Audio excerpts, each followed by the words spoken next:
জীবনের একটা বড় বিষয় হচ্ছে জীবনের লক্ষ্য নির্ধারণ করা। যদি কোনো ব্যক্তির জীবনের লক্ষ্য থাকে দুনিয়া, তাহলে আল্লাহ হয়তো তাকে দুনিয়া দিবেন, কম বেশি সে দুনিয়া পাবে ইনশাআল্লাহ, কিন্তু পরকালে তার কোনো অংশ থাকবে না। যদি কারো জীবনের উদ্দেশ্য হয় শুধুই দুনিয়া, আর যদি জীবনের উদ্দেশ্য হয় যে দুনিয়া আমার প্রয়োজন, দুনিয়া আমার প্রয়োজন, এখানে আমি মুসাফিরের মতো আছি, যতটুকু প্রয়োজন ততটুকু গ্রহণ করব, ভোগ করব, এই দুনিয়াটাকে কাজে লাগিয়ে আমি পরকালে জান্নাত পেতে চাই, তাহলে ইনশাআল্লাহ তাআলা আল্লাহ পাক তাকে দুনিয়াও দিবেন, পরকালও দিবেন ইনশাআল্লাহ। যে ব্যক্তি শুধু দুনিয়ার জন্য দুনিয়া করে, সে ব্যক্তি দুনিয়া আখিরাত দুটোই হারায়। আর যে ব্যক্তি পরকালের জন্য দুনিয়া করে, সে ব্যক্তি দুনিয়া পরকাল দুটোই পাবে ইনশাআল্লাহ। কথা কি বুঝতে পারছেন? যে ব্যক্তি শুধু দুনিয়ার জন্যই দুনিয়া করে, এই ব্যক্তির পরকালের কোনো অংশ নাই, সে দুনিয়া আখিরাত দুটোই হারায়। আর যে ব্যক্তি পরকালের জন্য দুনিয়া করে, সে ব্যক্তি দুনিয়াও পাবে ইনশাআল্লাহ, পরকালও পাবে ইনশাআল্লাহ। তাহলে আমরা কি করা উচিত আমাদের? আমরা পরকালের উদ্দেশ্যে দুনিয়ার কাজগুলো করবো ইনশাআল্লাহ। এটা হবে জীবনের লক্ষ্য। দুনিয়া আমার প্রয়োজন, এখানে আমি মুসাফির। দুনিয়াতে আল্লাহ পাক নির্দিষ্ট সময় দিয়েছেন, কারো 20, 30, 40, 50 বা 100 বছর হায়াত আছে। এই সময়টুকুর মধ্যে নবী মুহাম্মদ সাল্লাল্লাহু আলাইহি ওয়াসাল্লামের অনুকরণ এবং তার সুন্নাহ মাফিক জীবনযাপন করার মধ্য দিয়ে পরকালে আল্লাহর রেজামন্দি এবং সন্তুষ্টি অর্জন করা, এই হলো জীবনের লক্ষ্য এবং উদ্দেশ্য। এখন জীবনে চলার পথে থাকবে পড়াশোনার ব্যাপার। তাহলে কেউ যদি জীবনে, এই দুনিয়ার জীবনে পড়াশোনা করে, লেখাপড়া করে এই উদ্দেশ্যে যে সে জ্ঞান অর্জন করে আল্লাহকে চিনবে, রাসূলকে চিনবে, আল্লাহর দ্বীনকে চিনবে, এই দ্বীনের জ্ঞান অর্জন করবে, আমল করবে, প্রচার ঘটাবে, দ্বীন প্রতিষ্ঠায় কাজ করবে, ইনশাআল্লাহ তার ওই দ্বীনের জ্ঞান অর্জন করা বা দুনিয়ার ইলম অর্জন করাটাও কি হবে? ইবাদত। ওয়া মা খালাকতুল জিন্না ওয়াল ইনসা ইল্লা লিয়াবুদুন। আবার এই দুনিয়াতে আমাদেরকে ব্যবসা বাণিজ্য করতে হয়, ব্যবসা করতে হয়, কৃষিকাজ করতে হয়, চাকরি বাকরি করতে হয়, সরকারি চাকরি করতে হয়, সরকারি বিভিন্ন দায়িত্ব পালন করতে হয়, বেসরকারি ক্ষেত্রে কাজ করতে হয়, প্রশাসনিক ক্ষেত্রে কাজ করতে হয়। আমাদের অনেক ধরনের কাজের সেক্টর আছে। এই প্রতিটা কাজের সেক্টর যদি এই উদ্দেশ্যে মানুষ করে, এর উদ্দেশ্য হচ্ছে দুনিয়াতে আমি একটা স্ট্যাটাস চাই, একটা সম্মান চাই, একটা বাড়ি চাই, একটা গাড়ি চাই, একটা সুন্দরী নারী চাই, তাহলে তার এই পুরো কাজ পরকালের স্বার্থে হবে না। এই পুরো কাজগুলো করার মধ্য দিয়ে সে পরকালে কোনো নেকি পাবে না। কিন্তু আমরা ব্যবসায়ী করি, আর কৃষিকাজই করি, আর সরকারি চাকরি করি বা বেসরকারি চাকরি করি, যাই করি, এগুলোর উদ্দেশ্য যদি হয় পরকাল অর্জন করা, এগুলোর মধ্য দিয়ে আল্লাহর সন্তুষ্টি অর্জন করা, এবং আমরা আমাদের কাজে সৎ থাকি, অনেস্ট থাকি, আশা করা যায় ইনশাআল্লাহ দুনিয়ার এই কাজগুলো ইবাদত হিসেবে গণ্য হবে ইনশাআল্লাহ। তাহলে জীবনের প্রতিটা ক্ষেত্রে ইবাদত করা সম্ভব। আমরা কি করি দুনিয়াতে? পরিবারকে সময় দেই, বিয়ে শাদী করি, বাচ্চা কাচ্চা প্রতিপালন করি, এক কথায় পারিবারিক দায়িত্বগুলো আমরা পালন করি। যদি পৃথিবীতে আমরা শুধু দুনিয়ার ভোগ বিলাসের কারণে বিয়ে শাদী করি, বাচ্চা কাচ্চা নেই, জাস্ট দুনিয়ার জিনাত, অনলি দুনিয়ার জিনাত, এইসব কারণে যদি আমরা করি, তাহলে আপনার দুনিয়ার কাজগুলো দুনিয়া হিসেবেই গণ্য হবে, এটা পরকালের স্বার্থে গণ্য হবে না। আর পক্ষান্তরে যদি আপনি দুনিয়ার এই পারিবারিক জীবনটাও, আপনার পরিবার, আপনার ভরণ পোষণ, আপনার রিজিক, সন্তান সন্ততি প্রতিপালন করা, এই প্রত্যেকটা কাজের উদ্দেশ্য এমন করে ফিক্স করেন যে এগুলোর মধ্য দিয়ে আমি আল্লাহর সন্তুষ্টি চাচ্ছি, ইনশাআল্লাহ আপনার এই প্রত্যেকটা কাজই পরকালের নেকির মাধ্যম হিসেবে গণ্য হবে ইনশাআল্লাহ আযজা ওয়া জাল। তো অল্প কথায় আমরা বুঝতে পারলাম যে আল্লাহ পাক এই পৃথিবীতে আমাদেরকে পাঠিয়েছেন শুধুমাত্র তার ইবাদত করার জন্য। আর দুনিয়ার প্রত্যেকটা কাজ তখনই ইবাদত হিসেবে গণ্য হবে যখন কাজগুলো নবী সাল্লাল্লাহু আলাইহি ওয়াসাল্লামের সুন্নাহ মাফিক হবে এবং আমাদের নিয়াত ঠিক থাকবে। নিয়াতটা হবে দুনিয়ার উদ্দেশ্যে নয়, আল্লাহর সন্তুষ্টি আর পরকালের স্বার্থে আমি দুনিয়ার কাজগুলো করছি। আমার কথা কি বুঝতে পারছেন? এই উদ্দেশ্যে যদি আমরা দুনিয়ার কাজগুলো করি, ইনশাআল্লাহ প্রতিটা কাজই কি হবে? ইবাদত হিসেবে গণ্য হবে। এগুলো হচ্ছে তাত্ত্বিক কথা। এখন প্র্যাকটিক্যাল কথায় আসেন যে কিভাবে আমরা আমাদের জীবনটাকে আল্লাহ পাকের রেজামন্দিতে, সন্তুষ্টির অর্জনের মাধ্যম হিসেবে ব্যয় করব, কিভাবে সম্ভব?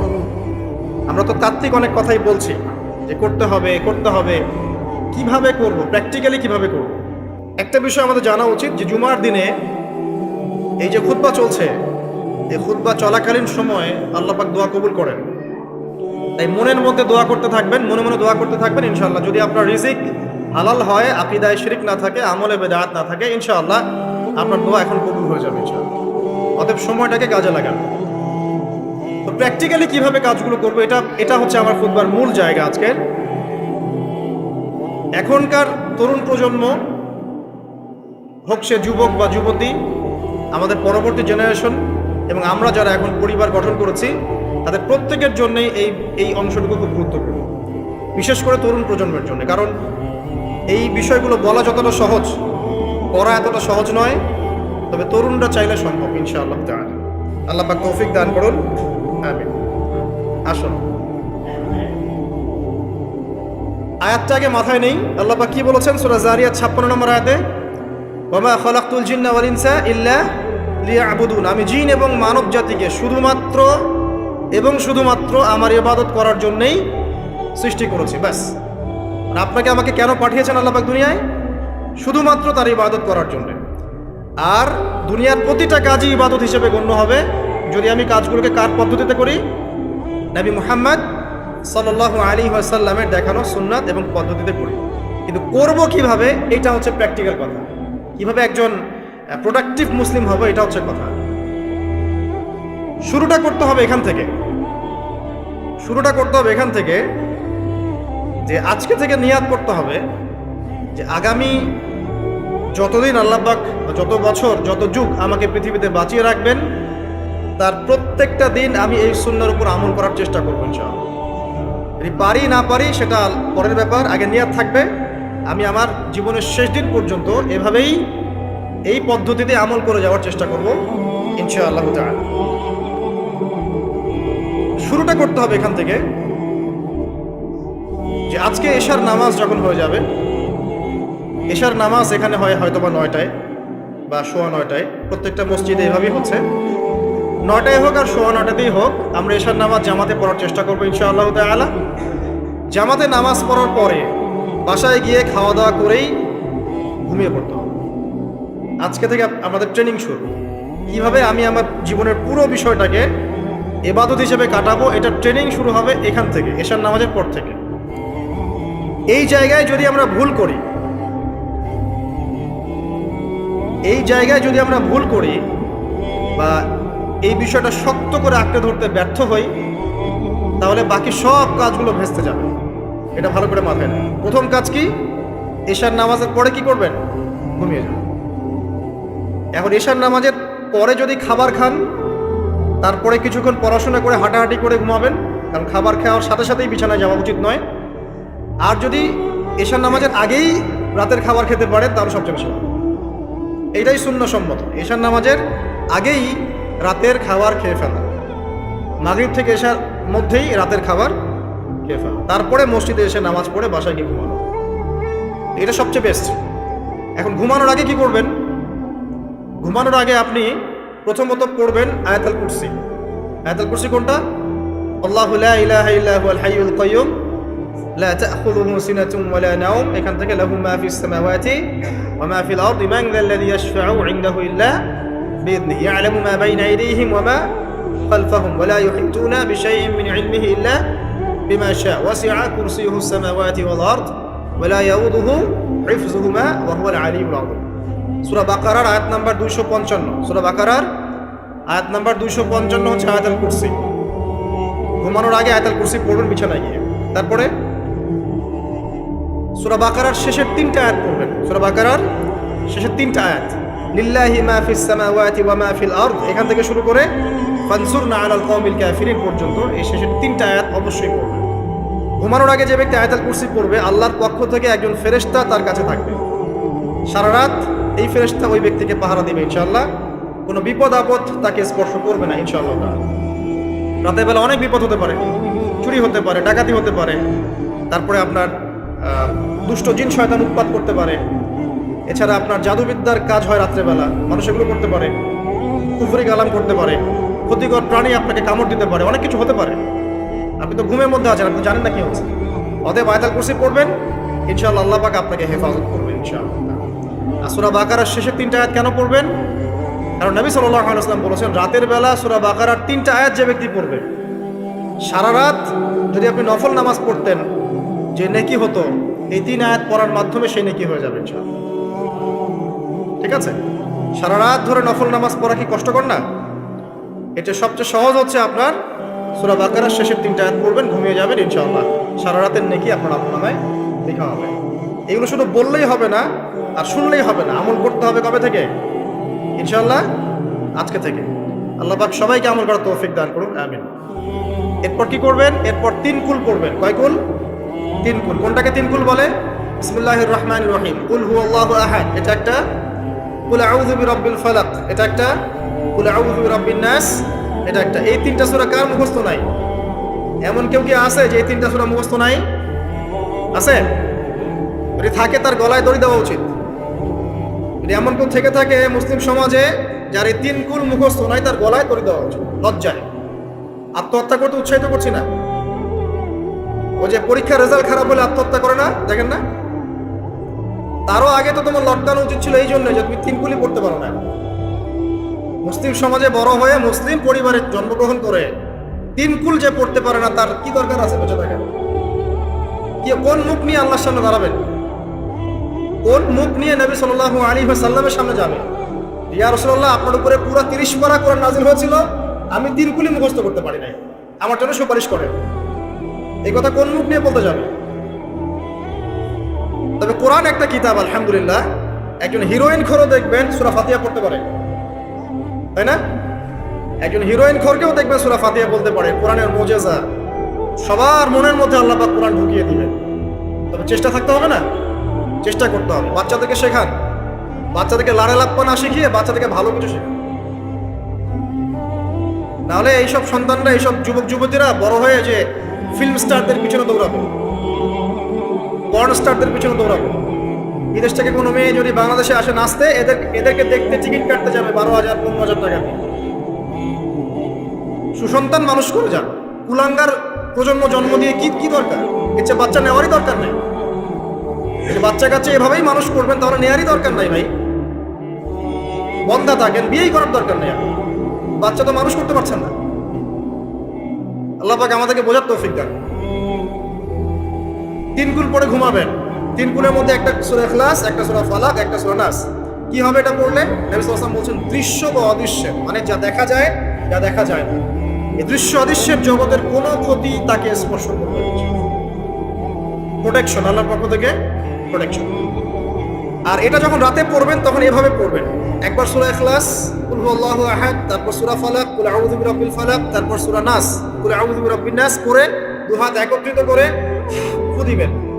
দিয়ে মাথা থেকে নিয়ে এভাবে, পুরো মাথা থেকে নিয়ে পুরো বডি এভাবে মাসাহ করবেন, এভাবে। ঠিক আছে? এটা 3 বার করবেন, একবার না। একবার করবেন, আরেকবার 3 বার। এরপরে পড়বেন সূরা কাফিরুন। কোন সূরা? কুল ইয়া আইয়ুহাল কাফিরুন লা আ'বুদু মা তা'বুদুন। এই সূরাটা পড়বেন লাকুম দীনুকুম ওয়ালিয়া দীন পর্যন্ত। কি হবে? আল্লাহর রাসূল সাল্লাল্লাহু আলাইহি ওয়াসাল্লাম বলেন যে রাতের বেলা ঘুমানোর আগে কেউ যদি সূরা কাফিরুন তেলাওয়াত করে ঘুমিয়ে যায়, আল্লাহ পাক ওই ব্যক্তিকে শিরকের পাপ থেকে মুক্ত রাখবে ইনশাআল্লাহ। আমি অনেক লেকচারে বলেছি, আবার বলছি যে যত মানুষ জাহান্নামে যাবে, হাজারে যে 999 জন মানুষই জাহান্নামে যাবে, তাদের আমলনামার মূল পাপটা হচ্ছে শিরক। কথা বুঝতে পারছেন? এই যে হাজারে যে পুরো 99% মানুষ জাহান্নামে যাচ্ছে, এটা তো হাদিস। তার মধ্যে যারা জাহান্নামে যাবে তাদের আমলনামায় সবচেয়ে কমন যে পাপটা থাকবে সেটা হলো কি? শিরকের পাপ। কারণ শিরক ছাড়া আল্লাহ পাক যে কোনো পাপ তওবা করলেই যাকে ইচ্ছা মাফ করে দিতে পারে। শিরকরত অবস্থায় কোনো মানুষ যদি মারা যায়, তাহলে সে ব্যক্তি জাহান্নামে যাবে। এটাই কি বলবো? ইল্লা মাশাআল্লাহ। তো সূরা কাফিরুন যদি আপনি তেলাওয়াত করেন, আল্লাহ পাক আপনাকে শিরক থেকে বাঁচাবেন। শিরক সম্পর্কে বিস্তারিত জানার জন্য আপনি পড়েন কিতাবুত তাওহীদ। কোন বই? কিতাবুত তাওহীদ। এই বইটাকে পড়েন, দেখবেন এখানে শিরকের সমস্ত বিষয়গুলো লেখা আছে। কোন কোন কাজ করলে শিরক হয়, কোন কোন কথা বললে শিরক হয়, কি চিন্তা করলে শিরক হয়। মনে রাখেন, এই যুগে সবচেয়ে বেশি যে পাপে মানুষ ডুবে আছে এটা হলো শিরকের পাপ। শুধু শিরিক নিয়ে আমি আলাদা লেকচার দিব ইনশাআল্লাহ, কারণ এখন শিরিকের আলোচনা শুরু করলে আর প্রোডাক্টিভ মুসলিম আলোচনা করতে পারবো। এটা এত ডিটেলস একটা সাবজেক্ট। মনে রাখবেন, শিরিক চিন্তায় হয়, কথায় হয় এবং কাজে হয়। এই 3 শ্রেণীর শিরকের বিস্তারিত বিবরণ দেওয়া আছে কিতাবুত তাওহীদ নামের একটা বই, বাজারে কিনতে পাওয়া যায়, পড়ে দেখবেন। আর কি, রাতের বেলা শোয়ার আগে পড়বেন 33 বার সুবহানাল্লাহ, 33 বার আলহামদুলিল্লাহ এবং 34 বার আল্লাহু আকবার। আল্লাহর পক্ষ থেকে আপনার শরীরে শক্তি আসবে। এটা যারা নিয়মিত আমল করে, আল্লাহর পক্ষ থেকে তাদের শরীরে শক্তি আসে। হ্যাঁ, কারণ এইটা রাসূল সাল্লাল্লাহু আলাইহি ওয়াসাল্লাম কাকে শিখিয়ে দিয়েছেন? তার মেয়ে ফাতিমা রাদিয়াল্লাহু আনহা। ফাতিমা রাদিয়াল্লাহু আনহা এবং আলী রাদিয়াল্লাহু আনহু, তারা দুজন গিয়েছেন আল্লাহ রাসূলের দরবারে, গিয়ে বলেছেন আমাদেরকে একজন দাসী বা দাস দিন, বাসার অনেক কাজ আমরা করতে পারি না, লাগে না কাজের মানুষ। নবী সাল্লাল্লাহু আলাইহি ওয়াসাল্লাম বলছেন যে আমি কি তোমাদেরকে এমন কিছু শিখিয়ে দিব যেটা তোমাদের এই দাস দাসের অভাব পূরণ করে দিবে, প্রয়োজন হবে না? অবশ্যই শিখিয়ে দিন। তখন নবীজি শিখালেন সাল্লাল্লাহু আলাইহি ওয়াসাল্লাম যে ঘুমানোর আগে 33 বার সুবহানাল্লাহ পড়বে, 33 বার আলহামদুলিল্লাহ এবং 34 বার আল্লাহু আকবার। তোমাদের দাস দাসের প্রয়োজন হবে না ইনশাআল্লাহ। ওর ব্যাখ্যায় অনেক ওলামায়ে কেরাম বলেছেন যে এটা নিয়মিত আমল করতে থাকলে রোগ ব্যাধি কম হয়, শরীরে শক্তি আসে, এনার্জি বাড়ে, আপনি নিজের কাজ নিজেই করতে পারবেন ইনশাআল্লাহ। আসুন সামনে যাই। এরকম ঘুমানোর আরো বেশ কিছু আমল আছে, আমি অল্প কয়েকটা বললাম, এগুলোই করা শুরু করেন, আল্লাহ তৌফিক দান করুন। আর যদি পারেন ওযু করে ঘুমাতে পারলে আরো বেশি ভালো হয়। এবার আপনি ঘুমাচ্ছেন ডান কাত হয়ে, কি পড়বেন এই সময়? আল্লাহুম্মা বিসমিকা আমুতু ওয়া আহইয়া, আলহামদুলিল্লাহ, 10 বার মুখস্থ আছে। এবার ঘুমান। এই যে ঘুমাচ্ছেন আপনি 3 ঘন্টা বা 4.5 ঘন্টা বা 6 ঘন্টা, আপনার এই পুরো ঘুমটা হবে ইবাদত ইনশাআল্লাহ। এবং পবিত্র অবস্থায় ঘুমানোর অভ্যাস করতে থাকলে আল্লাহর পক্ষ থেকে আপনি সত্য স্বপ্ন দেখতে পারেন। এখনকার সায়েন্স একটা বিশ্বাস করে না, আর এই সায়েন্সকে নিয়ে আমার কোনো মাথা ব্যথা নেই, কারণ আজকে একটা কথা বলে কালকে একটা কথা বলে, ঠিক আছে? আল্লাহর পক্ষ থেকে আপনি সত্য স্বপ্ন দেখতে পারেন। ইউসুফ আলাইহিস সালাম জেলখানায় বন্দী, সূরা ইউসুফ পড়ে দেখেন। তখন কয়েদিদের মধ্যে 2 জন স্বপ্ন দেখেছে। একজন স্বপ্ন দেখছে তার মাথার উপরে রুটি, উপর থেকে পাখি এটা ঠোকরে কি করছে, খেয়ে নিয়ে চলে যাচ্ছে। আরেকজন স্বপ্ন দেখেছে যে সে শরাব পান করাচ্ছে একজনকে, আছে না সূরা ইউসুফে? তো ইউসুফ আলাইহিস সালাম বললেন যে যার মাথা থেকে পাখি ঠোকরায় খেয়ে নিচ্ছে খাবার, তাকে শুলদণ্ড দেওয়া হবে। আর যে শরাব পান করাচ্ছে সে অতি শীঘ্রই মুক্ত হয়ে যাবে, জেল থেকে ছাড়া পেয়ে যাবে। কয়দিন পর তাই হলো। এই যে স্বপ্ন যারা দেখেছে এরা কি মুসলিম? এই স্বপ্ন যারা দেখেছে এরা কিন্তু মুসলিম না। ইউসুফ আলাইহিস সালাম মুসলিম, তিনি আল্লাহর নবী, তিনি স্বপ্নের ব্যাখ্যা করছেন, কিন্তু এখানে একজন অমুসলিমের স্বপ্ন সত্য হয়েছে। একজন অমুসলিমকে আল্লাহ পাক স্বপ্ন দেখাতে পারেন, দলিল আছে কোরআনে। সত্য স্বপ্ন বলে একটা বিষয় আছে, যেটার জন্য অবশ্যই আল্লাহর পক্ষ থেকে নূর দরকার, স্বচ্ছ একটা মন দরকার, কলবুল সালিম দরকার, বেশি বেশি আমল দরকার, হ্যাঁ, আধ্যাত্মিকত্ব দরকার, আল্লাহর মারিফত দরকার। তারপরে ইনশাআল্লাহ সত্য স্বপ্নের প্রশ্ন আসবে। সারাদিন টিভি দেখে, গান সিরিয়াল দেখে, গালিগালাজ করে, গীবত তমুক করে, খোঁচাখুচি করে, চুলাচুলি করে, এদের সাথে সত্য স্বপ্নের কি সত্য? এদেরকে তো শয়তান স্বপ্ন দেখাবে। কথা বুঝতে পারছেন না? ফজরের নামাজের পরে নবী সাল্লাল্লাহু আলাইহি ওয়াসাল্লাম বসে থাকতেন, সাহাবীরা তাকে বলতেন কে কোন স্বপ্ন দেখেছে, তিনি বলতেন, এবং তিনি স্বপ্নের ব্যাখ্যা ইন্টারপ্রিটেশন করতেন, এটা এটা এটা এমন, এটা এমন। এমনকি এই যে আপনার উহুদের যুদ্ধের আগের রাতে অনেক সাহাবী স্বপ্ন দেখেছেন, এবং পরের দিন দেখবেন উহুদের দিনে অনেক সাহাবী শহীদ হয়েছে। তো যাই হোক, ওইদিকে আমি যাচ্ছি না। এই যে ঘুমটা আপনি ঘুমাচ্ছেন, ইনশাআল্লাহ আপনার ঘুমটা কি হচ্ছে? ইবাদত হচ্ছে না? আলহামদুলিল্লাহ। আলেম যারা, তাদের ঘুমও ইবাদত। যারা এই যে মুসলিম, মুমিন, মুত্তাকি, আলেম, তাদের ঘুমগুলো কি ইবাদত। এখন ঘুমান শেষ, ঘুমের মধ্যে যদি দুঃস্বপ্ন দেখেন, তাহলে আপনি বাম দিকে 3 বার থুতু ফেলবেন, ফেলে আউযু বিল্লাহি মিনাশ শাইতানির রাজিম পড়বেন, পরে পাশ পরিবর্তন করে আবার ঘুমাবেন। হয় না ঘুমের মধ্যে অনেক সময় অনেকে বোবা ধরে, শ্বাস নিতে পারে না। এগুলো এজন্যই হয় কারণ তারা ঘুমানোর আগে জিকির আজকারগুলো করে। নিয়মিত করলে এগুলো সমস্যা ইনশাআল্লাহ হবে। আপনি নিজের ভালো নিজেই বোঝেন, হুজুরের কাছে দৌড়ানোর দরকার নাই এত বেশি। নিজের বাচ্চাকে নিয়ে এত দৌড়ানো, এই কবিরাজ, ওই কবিরাজ, ওইখানে তাবিজ, এত তো দরকার নাই তো। নিজের আমল নিজে করেন, দেখবেন আপনি আল্লাহ পাকের পক্ষ থেকে নিরাপত্তার মধ্যে আছেন ইনশাআল্লাহ। আল্লাহ তৌফিক দান করুন। এরপরে ঘুম থেকে উঠলেন, চেষ্টা করবো আমরা ঘুম থেকে ওঠার কয়টার সময়? 5টায় যদি ফজরের নামাজ হয় বা 4:30 যদি ফজরের নামাজ হয়, মিনিমাম 4টায় উঠতে হবে। কয়টায়? 4টায়। এই জন্য যদি অ্যালার্ম দেন ঘড়িতে, অ্যালার্ম দিবেন প্রত্যেক 1.5 ঘন্টা পর পর। মনে করেন যে আপনি 1.5 ঘন্টা ঘুমাতে যাচ্ছেন, তাহলে 1.5 ঘন্টা পরে অ্যালার্ম সেট করবেন, অথবা 3 ঘন্টা পর, অথবা 4.5 ঘন্টা, অথবা 6 ঘন্টা। মানে 1.5 ঘন্টার গণিতক দিয়ে আপনি অ্যালার্ম সেট করবেন, দেখবেন উঠতে পারবেন খুব ইজি। এতে 1.5 ঘন্টায় আপনার ঘুমের সার্কেলটা পূর্ণ হয়। এটা ঘুমের সার্কেল পূর্ণ হতে আমাদের মাথায় তো রেস্টের দরকার আছে, এটা পূর্ণ হতে 1.5 ঘন্টার মতো সময় লেগে যায়। তো এটা একটা ট্রিক বললাম আপনাদেরকে, আপনি করতে পারেন, উপকৃত হবেন ইনশাআল্লাহ। তো ফজরের নামাজের মিনিমাম আধা ঘন্টা আগে আমাদের ওঠার অভ্যাস করতে হবে। এই যে ঘুমটা ভাঙলো, ভাঙার সাথে সাথে কি করব? ভাঙার সাথে সাথে আল্লাহ শুকরিয়া, আলহামদুলিল্লাহিল্লাযী আহইয়ানা বা'দা মা আমাতানা ওয়া ইলাইহিন নুশুর। বাস, এই যে ইবাদত হয়ে গেল। এবার আপনি আরেকটা দোয়া পড়বেন, শিখে নেন। আপনি পড়বেন লা ইলাহা ইল্লাল্লাহ ওয়াহদাহু লা শারীকা লাহু লাহুল মুলকু ওয়া লাহুল হামদ ওয়া হুয়া আলা কুল্লি শাইইন কাদির সুবহানাল্লাহ আলহামদুলিল্লাহ ওয়া লা ইলাহা ইল্লাল্লাহ আল্লাহু আকবার লা হাওলা ওয়া লা কুওয়াতা ইল্লা বিল্লাহ আল্লাহুম্মা ইগফির। এটা পড়ার পরে হাত তুলে দোয়া করেন, যা দোয়া করবেন তাই পাবেন ইনশাআল্লাহ। জানতেন? জানতেন না? তো এই দোয়াটা হচ্ছে দোয়া কবুলের অস্ত্র। ঘুম থেকে ওঠার পর যদি এই দোয়াটা করে দোয়া করেন, ইনশাআল্লাহ দোয়া কবুল হয়ে যাবে ইনশাআল্লাহ। আমাদের জীবনে চাওয়া পাওয়ার কি অভাব আছে? প্রচুর চাওয়া পাওয়া। বৈধ চাওয়া পাওয়াগুলোকে পাওয়ার জন্য আল্লাহর সাথে সম্পর্ক করতে হয়, আর আল্লাহ পাকের সাথে সম্পর্কে কিছু ওসিলা, মাধ্যম লাগে। এই দোয়াগুলো হলো মাধ্যম, আমলগুলো হচ্ছে মাধ্যম। তো আল্লাহ পাক যেমনটা বলেছেন, ফাজকুরুনি আযকুরকুম ওয়াশকুরুলি ওয়া লা তাকফুরুন, তোমরা আমাকে স্মরণ করো, আমিও তোমাদেরকে স্মরণ করব। আল্লাহ পাক তো এভাবে বলেছেন, যখন একজন মানুষ মনে মনে আমাকে ডাকে, আমিও মনে মনে ওকে স্মরণ করব।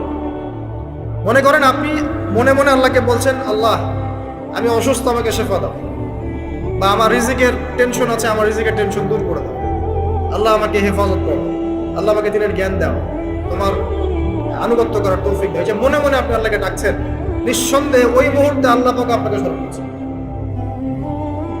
7 আসমান ভেদ করে আরশের উপর থেকে আল্লাহ পাক আপনাকে স্মরণ করছেন। আল্লাহ পাক বলছেন, যখন একজন মানুষ জনসমক্ষে আল্লাহকে স্মরণ করে, যেমন আমরা এখন করছি, জনসমক্ষে সবার সামনে আল্লাহর কথা আলোচনা করছি, আল্লাহ পাক বলছেন আমিও তখন এর চেয়ে অনেক উত্তম জনসমাবেশে ওই বান্দাদের কথা স্মরণ করব। এই মুহূর্তে আল্লাহ পাক আমাদের কথা স্মরণ করছেন। আমাদের কোনো ফিলিংস আছে? আল্লাহ আমাদের কথা স্মরণ করছেন, ওই যে যুবক ছেলে বসে বসে ফোন টিপছে, কোনো ফিলিংস আছে? মানে মনস্তাত্ত্বিক ভাবে অন্তরে যখন নূর থাকে না, পাপ করতে করতে যখন অন্তরটা কলুষিত হয়ে যায়, কোনো ফিলিংস কাজ করে না। খুন করবে, কোনো ফিলিংস নাই। সুদ খাচ্ছে, কোনো ফিলিংস নাই। জেনা করছে ডেইলি, কোনো ফিলিংস নাই। দেখবেন ঘুষ নিচ্ছে, দুর্নীতি করছে, মানুষের সম্পদ আত্মসাৎ করছে, যারা বলবেন ফিলিংসও নাই, আমি একটা পাপ করছি। কখন এরকম হয় জানেন? যখন এক কথায়, যখন মানুষ পাপ করতে করতে করতে করতে, এই যে কলব বলে একটা কথা আছে, এই কলবের উপরে কালো কুৎসিত একটা মরিচা পড়ে যায়, তখন আর ফিলিংস কাজ করে না। তো ফিলিংস কাজ করানোর বুদ্ধি কি? 2টা বুদ্ধি আছে। এক, বেশি বেশি কোরআন তেলাওয়াত করা, তাহলে অন্তরের মরিচা দূর হয়ে যাবে ইনশাআল্লাহ।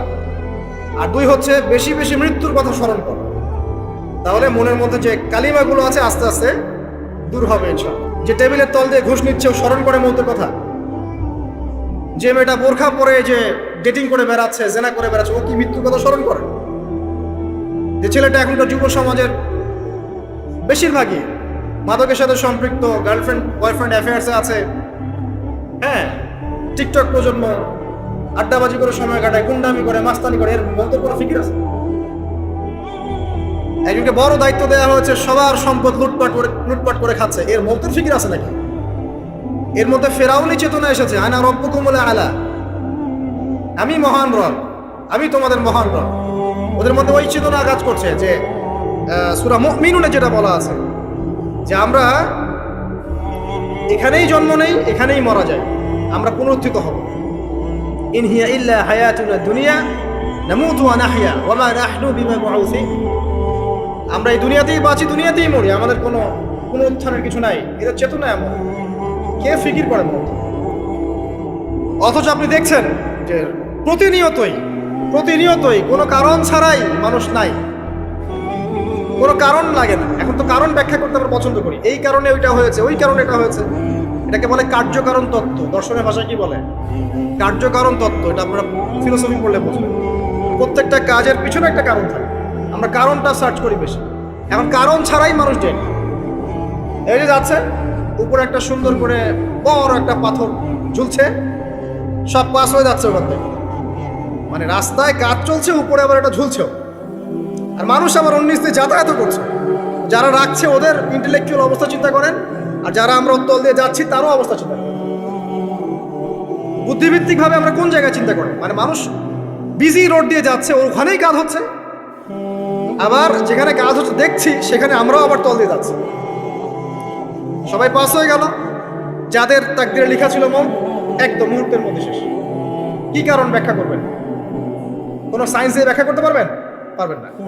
ওই ময়মনসিংহে ওই যে মহিলাটা যাচ্ছে, ট্রাক মেরে দিয়ে চলে গেল, মহিলার পেট থেকে বাচ্চা ফেটে পেট ফেটে বাচ্চা বেরোয় গেল, বাচ্চা জীবিত, মেয়ে মা ডেড। সায়েন্স দিয়ে ব্যাখ্যা করতে পারবেন? এটাই তাকদির। একেই বলে তাকদির, যেটাকে সায়েন্স দিয়ে ব্যাখ্যা করা যায় না, বিজ্ঞান দিয়ে ব্যাখ্যা করা যায় না। এরকম ঘটনা কত ঘটছে অহরহ। দুজন বসে আছে, হাজব্যান্ড ওয়াইফ, হাজব্যান্ডের যাওয়ার কথা, হাজব্যান্ড ওয়াইফের গাড়িতে বসছে, আর ওয়াইফ হাজব্যান্ডের গাড়ি ড্রাইভ করছে।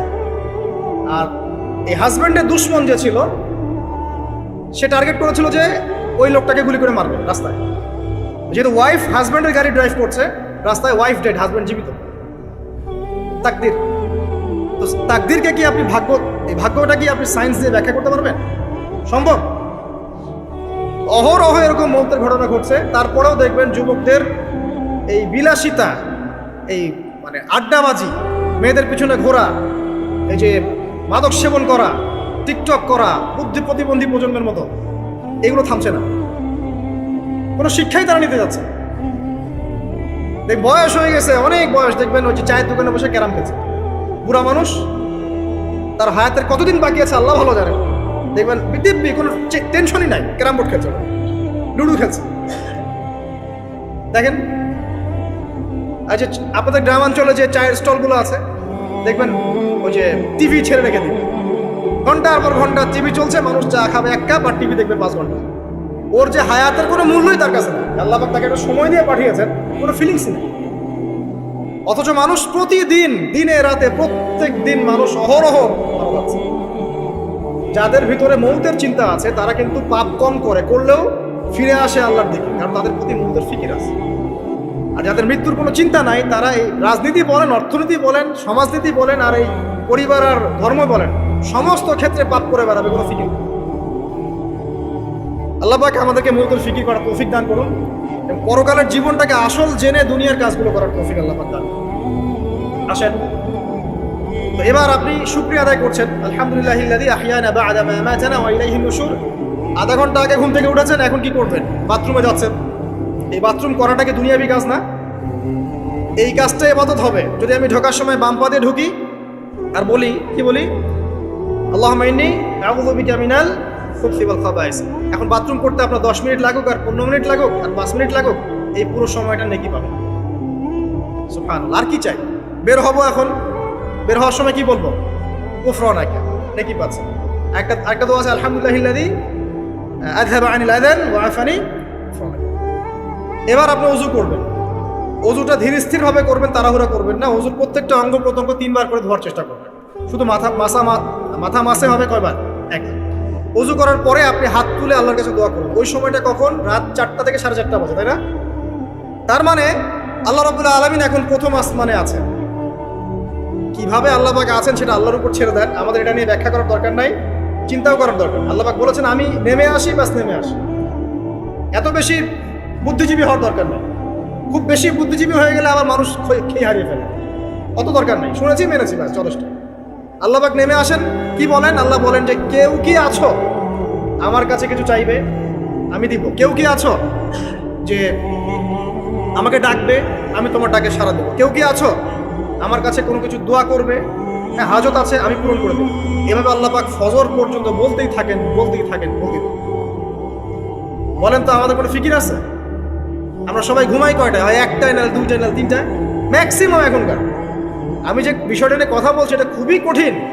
9টা থেকে 10টার মধ্যে বা 11টার মধ্যে ঘুমাতে হবে, এটা খুবই কঠিন বিষয় এখনকার জেনারেশনের কাছে। এর জন্য প্রথম যে কাজটা সেটা হলো রাত্রেবেলা স্মার্টফোন আর চালানো যাবে।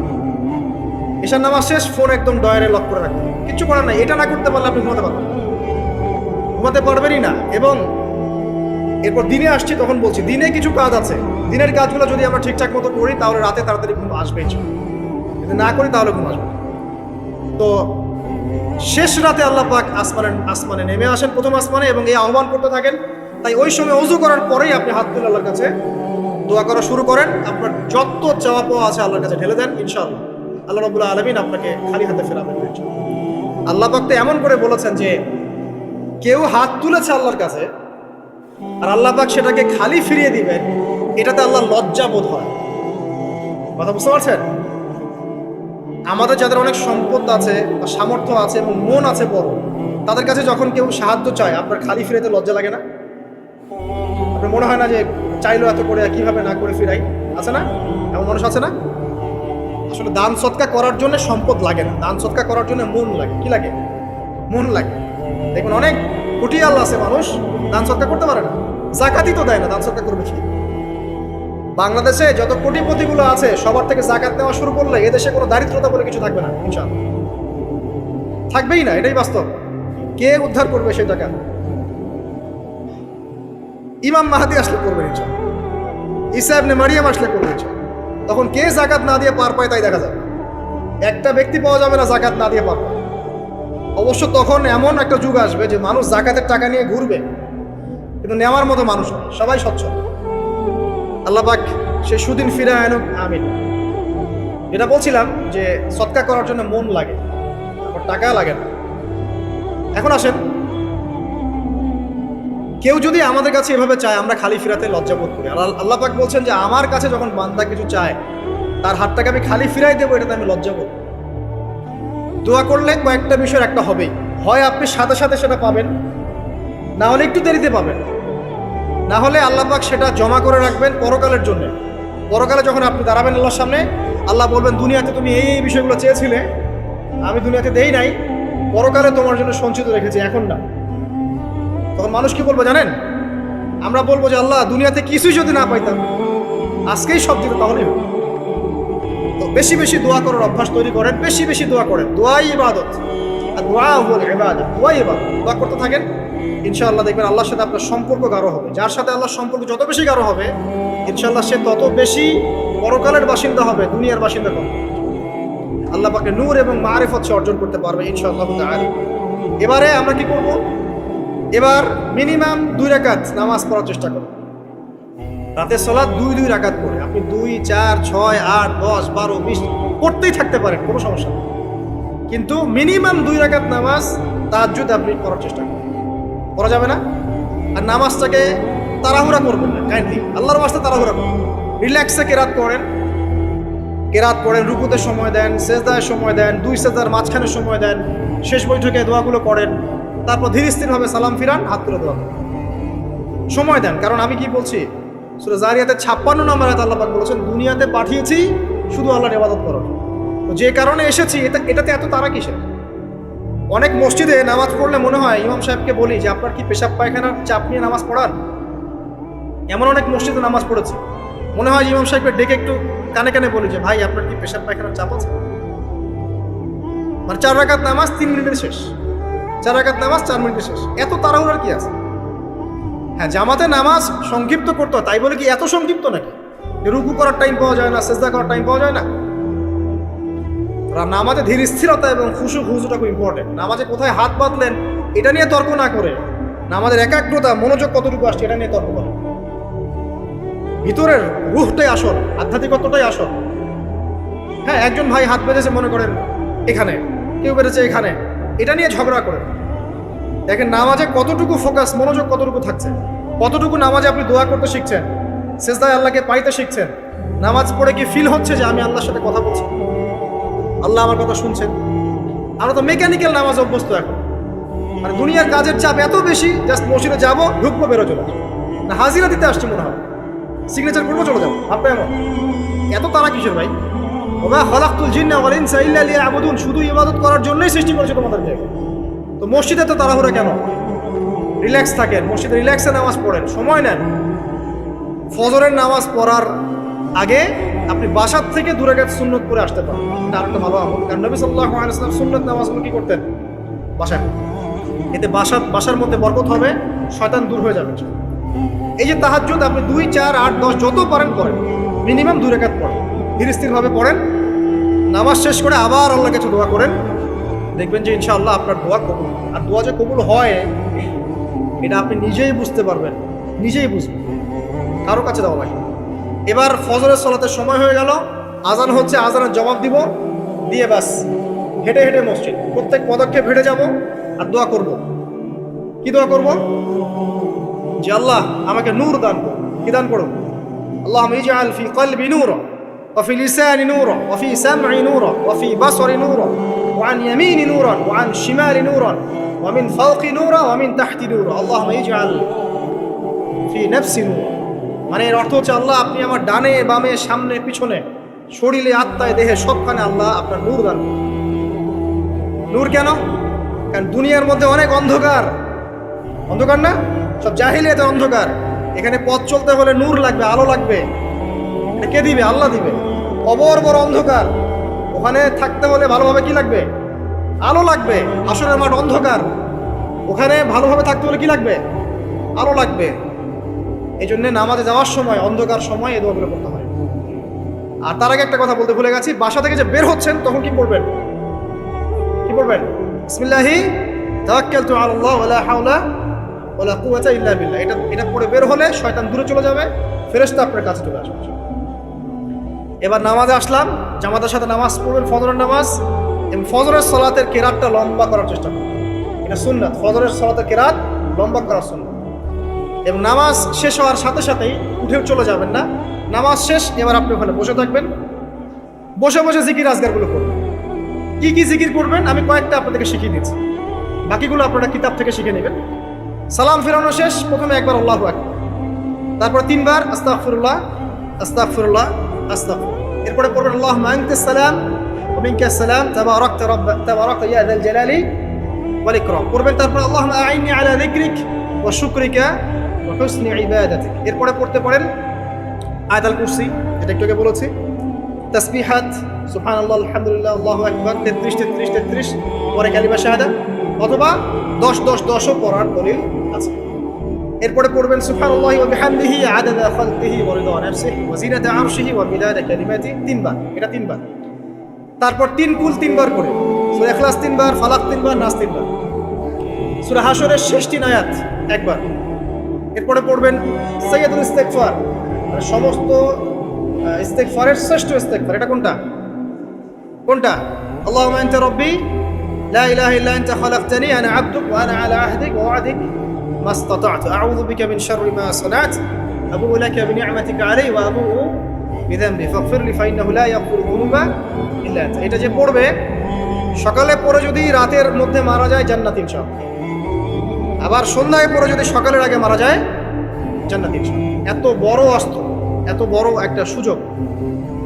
এরপরে পড়বেন আমার পছন্দের কয়েকটা, আউযু বিকালিমাতিল্লাহি তাম্মাতি মিন শাররি মা খালাক 3 বার। এটা যদি আপনি পড়েন, আপনি দৃশ্য অদৃশ্যের ক্ষতি থেকে বেঁচে থাকবেন ইনশাআল্লাহ। দুষ্ট জিন শয়তান আপনার কোনো ক্ষতি করতে পারবে না ইনশাআল্লাহ। আর একটা খুবই শক্তিশালী দোয়া আছে, সেটা হলো বিসমিল্লাহিল্লাযী লা ইয়াদুররু মা ইসমিহি শাইউন ফিল আরদ ওয়ালা ফিস সামা ওয়া হুয়াস সামিউল আলিম 3 বার করে। এইটা যে পড়বে, এই যে জিন বলেন, ভূত বলেন, যে পেতনি বলেন, যেগুলো আমরা ভয় পাই, ঠিক আছে, চোখ লাগা বলেন, বদনজর বলেন, যা যা আছে, হিংসুকের হিংসা, কোনো কিছুই আপনার কোনো ক্ষতি করবে না। এবং ইনশাআল্লাহ আপনি হঠাৎ মৃত্যুবরণ থেকে বেঁচে থাকবেন, হঠাৎ মৃত্যুবরণ। এটা কিন্তু সবার জন্য নিয়ামত, এটা সবার জন্য নিয়ামত। তারপরে আসেন, এরপর পড়বেন 10 বার লা ইলাহা ইল্লাল্লাহ ওয়াহদাহু লা শারীকা লাহু লাহুল মুলকু ওয়া লাহুল হামদ ওয়া হুয়া আলা কুল্লি শাইইন কাদির। এটা 10 বার পড়লেও হবে। আর যদি 100 বার পড়তে পারেন তাহলে আপনার চেয়ে বেশি নেকি কেউই অর্জন করতে পারবে। যদি 100 বার এই দোয়াটা কেউ পড়ে সারাদিনে, লা ইলাহা ইল্লাল্লাহ ওয়াহদাহু লা শারীকা লাহু লাহুল মুলক ওয়া লাহুল হামদ ওয়া হুয়া আলা কুল্লি শাইইন কাদির, ওই দিন শয়তান তার কাছে আসবে না। 100 গুনাহ আমলনামা থেকে কেটে দেওয়া হবে। 100 নেকি লিখে দেওয়া হবে এবং আল্লাহর কাছে দিন শেষে একটা তালিকা পেশ করা হয়, আজকের দিনে কে কি আমল করেছে, এই তালিকায় তার নাম দেখবেন সবার আগে আছে। ওই ব্যক্তির নামও থাকতে পারে যে 100 বারের চেয়ে বেশি পড়েছে, তখন তার নাম আগে চলে যাবে, এর নামটা পরে চলে আসবে। কথা বুঝতে পারছেন? মিনিমাম 100 বার পড়তে পারলে খুব ভালো হয়, যদি না পড়েন কমপক্ষে কয়বার? 10 বার। আসেন এরপরে পড়বেন 10 বার দরুদ শরীফ, আল্লাহুম্মা সাল্লি আলা মুহাম্মাদ ওয়া আলা আলি মুহাম্মাদ, যেটা আছে দরুদ ইব্রাহিম, এটা পড়তে পারেন, অথবা ছোট করে পড়তে পারেন আল্লাহুম্মা সাল্লি ওয়া সাল্লিম আলা নবিয়িনা মুহাম্মাদ, এটা পড়লে হবে, অথবা আল্লাহুম্মা সাল্লি আলা মুহাম্মাদ ওয়া সাল্লিম, এতটুকু পড়লেও ইনশাআল্লাহ হক আদায় হয়ে যাবে। 10 বার যে ব্যক্তি দরুদ পড়ে সকালে সন্ধ্যায়, নবী সাল্লাল্লাহু আলাইহি ওয়াসাল্লাম তার জন্য পরকালে সুপারিশ করবেন ইনশাআল্লাহ। যদি আমরা নবীজির সুপারিশ পেতে চাই, দরুদের কোনো বিকল্প নাই, বেশি বেশি দরুদ পড়তে থাকেন, তার সুন্নাহ অনুসরণ করেন, বেশি বেশি দরুদ পড়তে থাকেন, মিনিমাম সকালে 10 বার, সন্ধ্যায় 10 বার, ইনশাআল্লাহ আল্লাহ নবী সুপারিশ করবেন ইনশাআল্লাহ তাআলা। আরেকটা আছে রাদিতু বিল্লাহি রাব্বান ওয়া বিল ইসলামি দীনান ওয়া বি মুহাম্মাদিন সাল্লাল্লাহু আলাইহি ওয়াসাল্লাম নবিয়্যা, এর একটা বড় ফজিলত আছে। কি ফজিলত?